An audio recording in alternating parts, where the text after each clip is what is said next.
मन के धागे, ओ मन के धागे, धागे पे सावरे, धागे पे सावरे, ये लिखा मैंने तेरा ही तेरा ही तेरा ही तो नाम रे. आपण ऐकत आहात गुंतण्या आतुर फिरुनी या कथेचा पुढचा भाग सुरू करण्याआधी प्लीज माझ्या चॅनलला सबस्क्राईब करून घ्या आणि आधीचे पार्ट ऐकले असल्याची खात्री करून घ्या. चला सुरुवात करते गुंतण्या आतुर फिरुनी भाग 54. मृण्मयी आता कौस्तुभवर स्वतःहीपेक्षा प्रेम तर करू लागलेली, पण सोबतच आता त्याला सत्य सांगण्यासाठीही प्रचंड दडपण येत होतं. त्याचं क्षणाक्षणाला वाढत चाललेलं प्रेमळ वागणं आता त्याला हरवायचा हा विचारही सहन होत नव्हता. पण बॅक ऑफ द माइंड त्याला सत्य सांगावं लागणारे हेही चालू होतं. आणि त्यामुळंच ती खुश होती तरीही तिच्या मनाला ती एक गोष्ट प्रचंड छळत होती. दोघंही त्या सकाळीच आवरून माघारी परतण्यासाठी निघाले. दोघंही खुश होते. मृण्मयी ह्या आता त्याच्यासोबत नॉर्मल वागू लागली होती. बाईकवर बसताना तिला सांगावं लागत नसायचं. इकडं कियारा आणि निशिकांतमध्ये खूप छान चालू होतं. त्या एका प्रसंगाने बदललेली कियारा आता निशिकांतला त्याचा अधिकार अगदी मनापासून देत होती. त्याच्याशिवाय आणखी कोणाचा विचार करत नव्हती ना. त्यानंतर तिनं गावाकडं जाण्याचं कधी नाव काढलेलं आणि आता ती त्याच्यासाठी बेबीसाठी सुद्धा ट्राय करत होती. पण सगळं नॉर्मल असूनही तिच्या आयुष्यात मात्र बाळाची काही चाहूल होऊ लागत नव्हती आणि त्यासाठीच तिला हल्ली काळजी सतावत होती. आणि एवढ्यात एका महत्त्वाच्या गुप्त कामासाठी निशिकांतची निवड झालेली. त्याला अचानक भारत पाकिस्तानच्या बॉर्डरवर एक 15 दिवसांसाठी जावं लागणार होतं. त्यासाठीच तयारी चालू होती आणि निशिकांतच्या प्रेमात पडल्यापासून पहिल्यांदा कियाराला निशिकांतला सोडून राहावं लागणार होतं याचं टेन्शन आलं होतं. ती तिथेच बेडवर बारीक तोंड करून साईडला बसलेली. कियारा, अगं माझा एक टी-शर्ट सापडत नाहीये, कुठं ठेवलायस? कपाटात शोधतच त्याने वळून तिच्याकडे पाहतो तर तिनं बहुधा ऐकलंही नसावं. ती कसल्याशा विचारात हरवलेली. कियारा, अगं मी काहीतरी विचारलं, कुठं हरवली आहेस? काय म्हणालात? मी विचारलं माझा तो नेव्ही ब्लू कलरचा टी-शर्ट कुठं आहे आणि तू कुठं हरवली आहेस एवढी? हो पाहते म्हणत ती त्याच्या समोर येऊन कपाटात शांतपणे त्याला शोधून देऊ लागली आणि काहीच सेकंदात तिनं तो शोधून त्याच्या हातात दिला. आताही तिच्या चेहऱ्यावर उदासीचे भाव होते. हे कियारा, काय हे एवढी उदास का वाटतेस? आणि तेही तुझ्यासारखी मुलगी, जरा पटत नाहीये. तो हसला आणि त्याने त्याचा शर्ट बॅगेत भरला. माझ्यासारखी म्हणजे काय? मला काही भावना नाही आहेत का?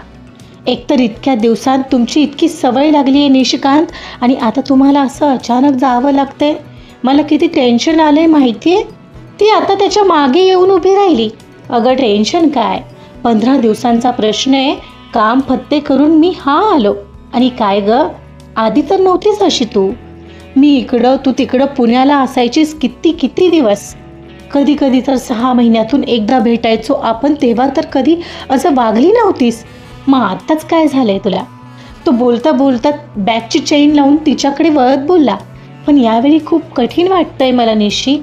ती बारीक तोंड करून त्याला एकटक न्याहाळत म्हणाली. तसा तो तिच्या जवळ येत खांद्यावर हात टाकत म्हणाला, तेच यावेळी काय वेगळं आहे? आणि मागं तुला जायचं होतं ना तुझ्या आईबाबांकडे.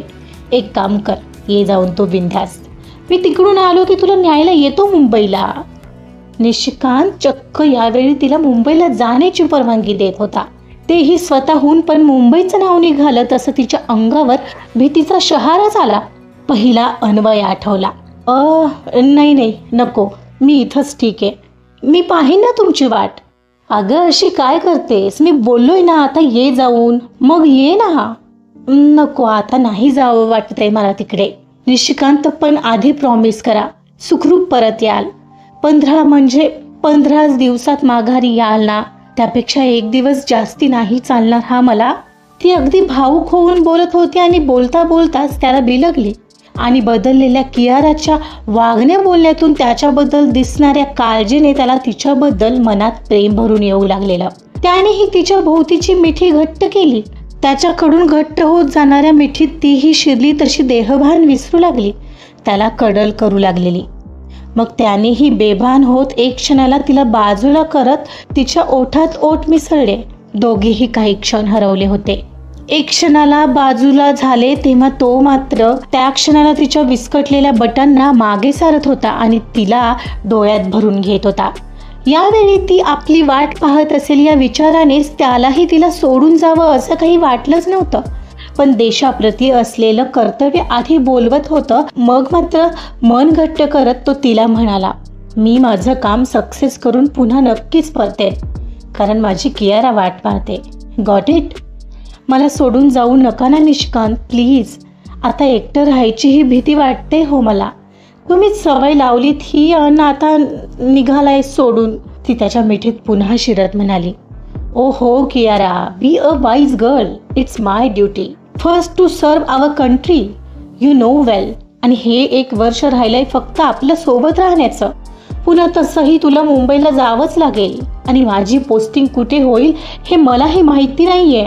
सो बी प्रिपेअर्ड. असं काय वेड्यासारखी करत आहेस? म्हणूनच मला वाटत होतं की मुंबईला जाताना आपलं बेबी सोबत असेल तर तुला एकटं वाटणार नाही.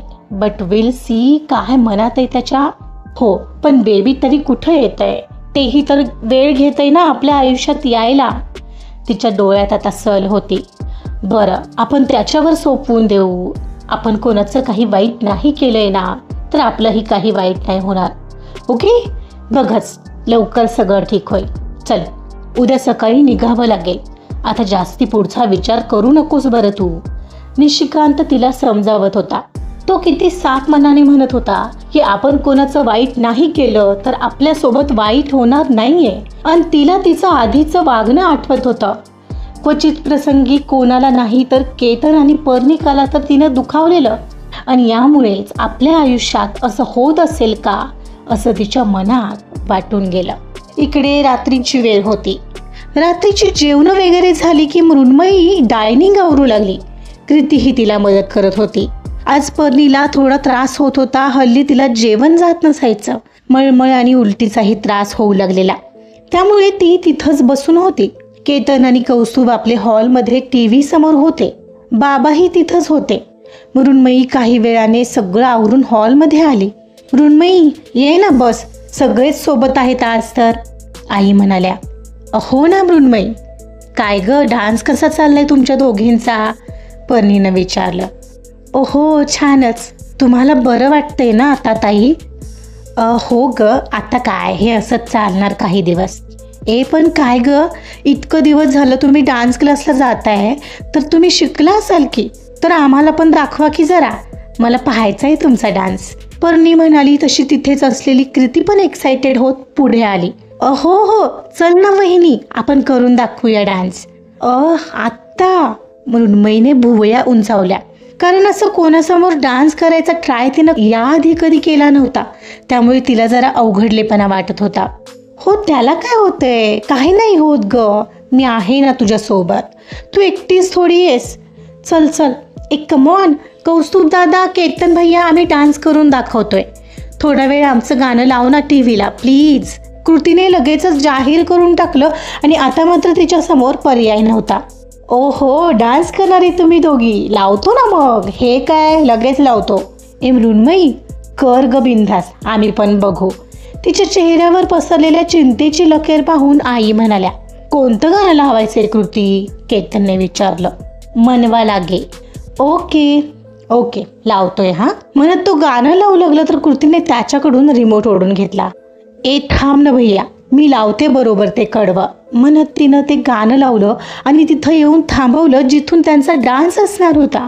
इकडे कौस्तुभ ही मनोमन एक्साइटेड झालेला. तिला असं डान्स करताना समोर पाहायची मोठी उत्सुकता वाटत होती त्याला, जी अशी अचानक पूर्ण होणारे पाहून तोही त्यांचा डान्स सुरू होण्याची वाट पाहू लागला.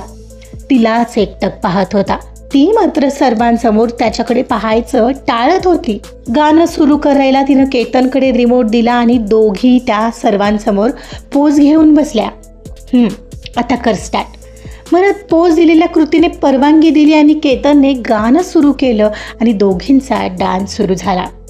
मन के धागे हो मन के धागे धागे पे सावरे धागे पे सावरे है लिखा मैंने तेरा ही तेरा ही तेरा ही तो नाम रे.